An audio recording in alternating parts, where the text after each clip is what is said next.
Hi, I'm Marilyn, and this video is regarding the philosophical exploration of believing in conspiracy theories to an extremist point of view, and if there's underlying mental health issues that are causing this.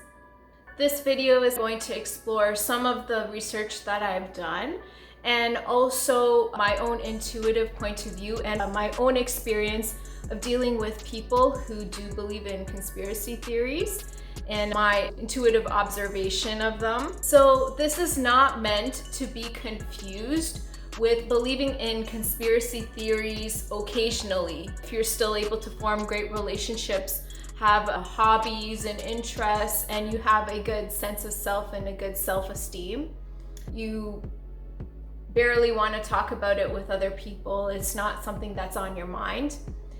Believing in conspiracy theories this way, in my opinion, is not necessarily damaging. This video is not about that, and so it's not talking about everyone that believes in any conspiracy theory has a mental health issue. This is not what this video is about.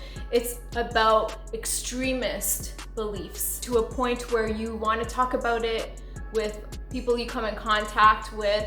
It's something that's on your mind all the time. You're always seeking information about it, and it's kind of interfering with how you live your daily life. That's when I believe that there is underlying mental health issues that are causing this. This isn't saying that being skeptical is bad, because that's not true at all. I know I'm skeptical. I don't always blindly believe everything that everyone tells me. I do challenge it, and I think that this is healthy. The opposing issue that can arise is being too naive and too trusting. And I certainly don't believe in blind conformity. The name of this channel is called Autonomy for a reason, because I do want to promote thinking for yourself and forming your own opinions. So questioning things is really important, and we should always be doing this, not just blindly believing everything that we're told, whether it's in the news or our religious leaders are telling us that, or our parents, or even our managers at work or the government. We shouldn't just blindly believe it. Any kind of extremist point of view where it's blindly believing in something or completely in denial about something to a point where you're extremely passionate about it and then you can't focus on anything else. These are both not healthy ways of looking at things. What causes extremist beliefs in conspiracy theories? Well, I have some theories of what causes this. Firstly, it could be underlying narcissism. So if you're somebody or you know somebody who has strong viewpoints in conspiracy theories, you can probably sense that issues with narcissism as well. And I've observed this in people too. Some of these people have experiences with being abandoned, or maybe they have a feeling of being unwanted or neglected.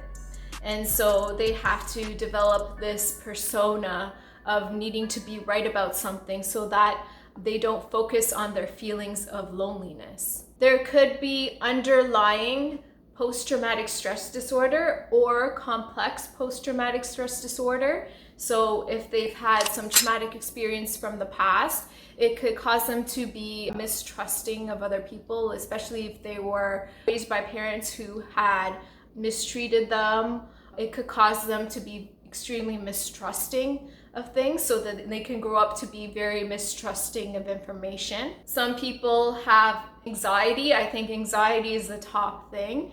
They could be facing issues of anxiety, depression, paranoia. These are all underlying issues of what can cause somebody to be kind of obsessed about conspiracy theories, causing their need to talk to other people about conspiracy theories all the time. One experience I could think about is in one of my work environments where I had someone I worked with who always wanted to kind of debate with me about some conspiracy theories or about how Bill Gates is trying to take over the world. And I'm not trying to negate that. Like, I'm not trying to say that we should blindly trust all our leaders. But I think there comes a point where we need to take that energy and focus it on our own lives and how we can improve upon ourselves. So sometimes I think that what people are doing, they would rather be complacent and not improve upon themselves. So they will take out their anger, their disagreements out on leaders instead of improving themselves in their own lives. I also noticed that some of these people may have an issue with boredom, not taking calculated, advantageous risks in their lives, not living up to their full potential can cause them to revert back to these conspiracy theories and almost obsessing about these kinds of things, so that they don't have to look inward. It's so much easier to blame the outside world and other people than it is to look within and find the issues within ourselves and work on that. So if you or someone you know has extremist beliefs in conspiracy theories or even religious viewpoints, here are some top suggestions that you yourself can do, or you can even express to the other person if they keep talking about conspiracy theories or extremist religious points of view. You can give them these 3 suggestions. Number 1, develop a productive hobby based on something that you're passionate about. Explore who you are, what are some things that you've always wanted to learn, and use your energy towards that. It could be a musical instrument, it could be sports, or any other type of artistic hobby. Focus on developing that part of who you are. Number 2, focus on the present moment. This is the best advice I've ever gotten from spiritual teacher Eckhart Tolle.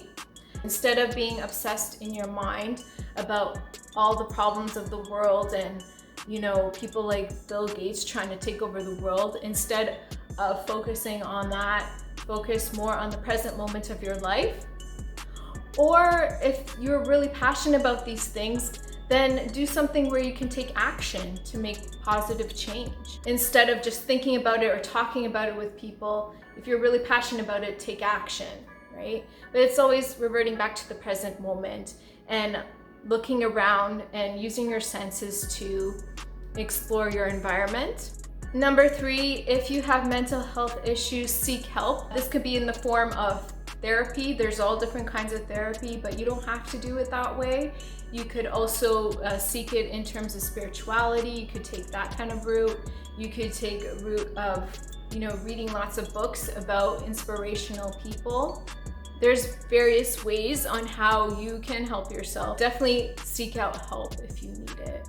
If you have any comments based on anything I've said, please let me know in the comments below. Thanks for watching.